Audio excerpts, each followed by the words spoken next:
Bonjour. Bien, nous avons créé des cotes. Ces cotes, nous les avons réglées pour qu'elles aient une taille de flèche de 20 et un texte qui soit d'une hauteur de 15 unités. On a vu que c'était à peu près équilibré par rapport au modèle, enfin par rapport à la pièce que nous dessinons, la console. Bon, est-ce que c'est une bonne idée de faire les cotes dans l'espace de travail?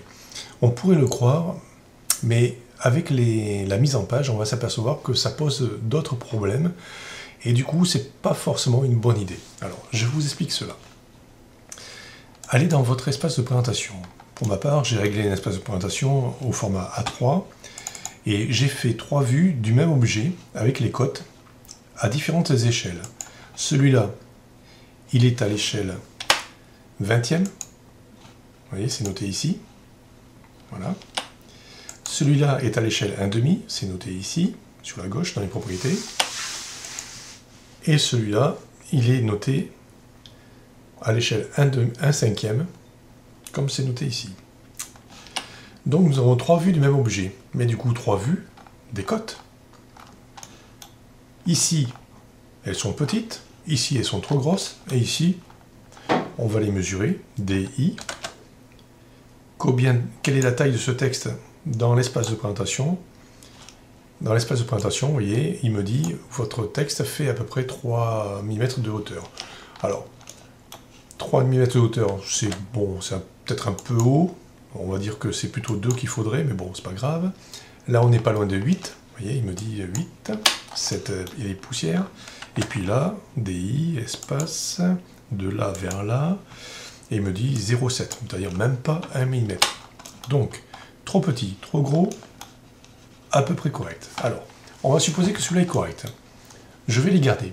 Je veux continuer de voir mes cotes, mais par contre, je voudrais qu'elles disparaissent ici, je voudrais qu'elles disparaissent là. Comment faire? Eh bien, nous pouvons retourner dans le modèle, ce sera un peu plus simple. Vous allez demander à créer un calque. Donc on clique sur l'icône qui est là, on demande un nouveau, on crée un calque avec un nom explicite. En la circonstance, je vais dire cote espace modèle ou espace travail, tiens, allez, ça sera encore plus explicite. Et je fais OK. Voilà, j'ai créé un calque. Je vais maintenant affecter toutes mes cotes en les sélectionnant.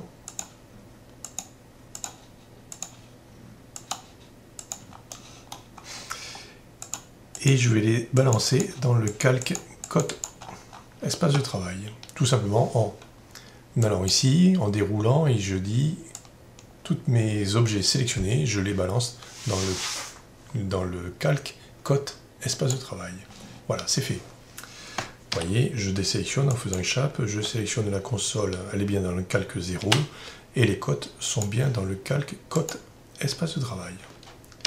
Je retourne dans ma présentation. Je clique 2 fois dans ma fenêtre, qui est là. Je demande à nouveau le gestionnaire de calque et je lui dis que dans la fenêtre active, le calque cote espace de travail, je ne veux pas le voir dans la fenêtre active. Je le gèle et je fais OK. Bloom, vous avez vu, elles ont disparu. Et pourtant, elles sont toujours là. Je fais la même chose à côté. Gestionnaire de calque.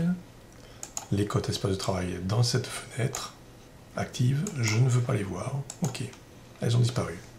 Voilà. Alors ça c'est bon pour les cotes, mais c'est bon pour tout. Hein. C'est pour le texte ou des choses que vous voulez voir ou pas voir selon les vues. Donc, mes cotes, je les vois ici, je ne les vois pas là, je ne les vois pas là. Mais c'est pas pour autant que je n'ai pas besoin de cotes ici, sur ces 2 vues. Comment faire? Eh bien, je vous propose de travailler maintenant plutôt sur l'espace de présentation. Vous pouvez très bien poser des cotes sur vos espaces de présentation sans déroger à la qualité, à savoir, vous voyez, cette distance doit faire absolument 200. Eh bien, demandez une cote par le menu ou le raccourci clavier LI. Vous cliquez de là à là. La cote dit bien 200. Pourquoi? Parce qu'elle s'est réglée sur l'objet, mais aussi sur la fenêtre. Donc elle tient compte de son zoom, autrement dit de son échelle. Si je refais la même chose ici, elle va me dire aussi 200. Alors toutefois, elles sont bien trop grosses ces cotes, c'est pas grave. Je peux sélectionner les deux, et de ces deux cotes, qui sont pour autant sur deux fenêtres différentes, je peux leur dire, ces deux cotes, le texte passe à 2, et les flèches passent à 2. Voilà. Je peux ainsi faire mes cotations, LI, et en bon feignant que je suis, vous voyez, je ne dis simplement que transfert de propriété de ça vers ça. Donc je ne me suis pas amusé à créer des cotes, des formats de cotes, etc. J'ai posé une cote, j'ai fait une modification et après je colle les propriétés. Attention, toutefois, cette méthode a une limite. C'est que vous ne pouvez pas prendre une cote d'une fenêtre qui est à une certaine échelle et les copier vers une autre fenêtre qui est à une autre échelle. Par exemple, si je prends ça, CP, je le copie, et je lui dis, tu te règles sur l'objet. Que va-t-il me dire? 15. Et oui, mais il devrait me dire 150. Vous voyez? Donc, la solution, c'est tout simplement, vous créez une cote sur chacune des fenêtres, puis après vous copiez les propriétés. LI,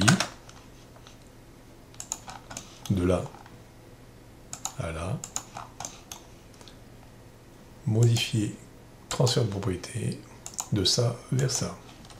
4300, 200, on est tout bon.